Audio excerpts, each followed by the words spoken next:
بسم اللہ الرحمن الرحیم۔ السلام علیکم ورحمۃ اللہ وبرکاتہ۔ امید کرتا ہوں بخیر و عافیت ہوں گے۔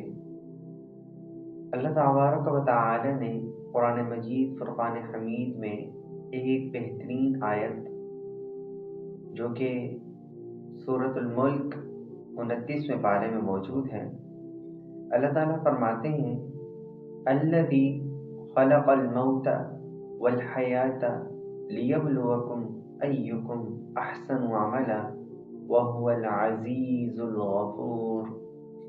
اللہ تعالیٰ فرماتے ہیں کہ اللہ نے موت اور زندگی کو، خلق الموت والحیات، اللہ تعالی نے موت اور زندگی کو اس لیے بنایا ہے لیبلوکم ایکم احسن عملا، تاکہ اللہ یہ جان لے کہ تم میں سے کون اچھے اعمال کرتا ہے، کون بہترین اعمال کرتا ہے۔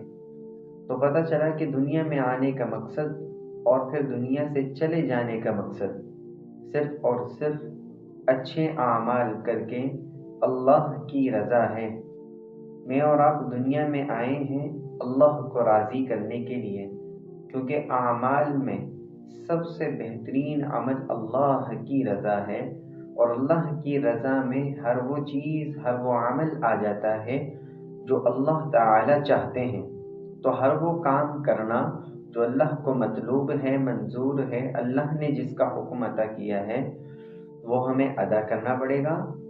اور اسی طریقے سے نبی کریم صلی اللہ علیہ وسلم کا لایا ہوا دین، اس کی لائی ہوئی شریعت، اس کے احکامات اور اس کی سنتیں، ان کو اپنا کر ہمیں کامیابی کا رستہ اختیار کرنا ہوگا۔ یہی احسن و عملہ ہے۔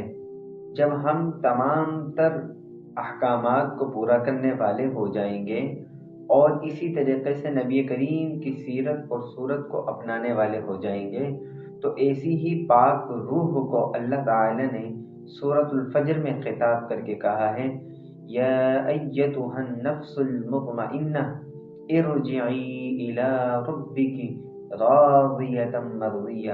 اے نفس مطمئنہ، اے وہ روح، وہ نفس جو مطمئن ہے، یعنی کہ جس نے اپنی زندگی کو اللہ کی تابعداری میں گزار کر اپنے نفس کو اللہ کے تابع کر لیا، اے وہ نفس، اے وہ روح، ارجعی الی ربک، لوٹ جا اپنے رب کی طرف۔ کس طرح؟ راضیۃ مرضیۃ، اس طرح کہ راضی ہو اور اللہ بھی راضی ہو، تو بھی راضی ہو۔ راضیۃ مرضیہ، راضی اور خوش ہو کر داخل ہو جا۔ اللہ فرماتے ہیں فادخلی فی عبادی وادخلی جنتی، میرے بندوں میں داخل ہو جا اور میری جنت میں داخل ہو جا۔ یہ اللہ کا خطاب ہوگا۔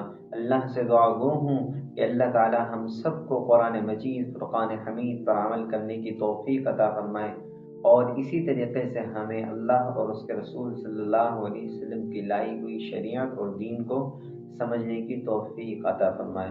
وما توفیقی الا باللہ وما علینا الا البلاغ۔ السلام علیکم ورحمۃ اللہ وبرکاتہ۔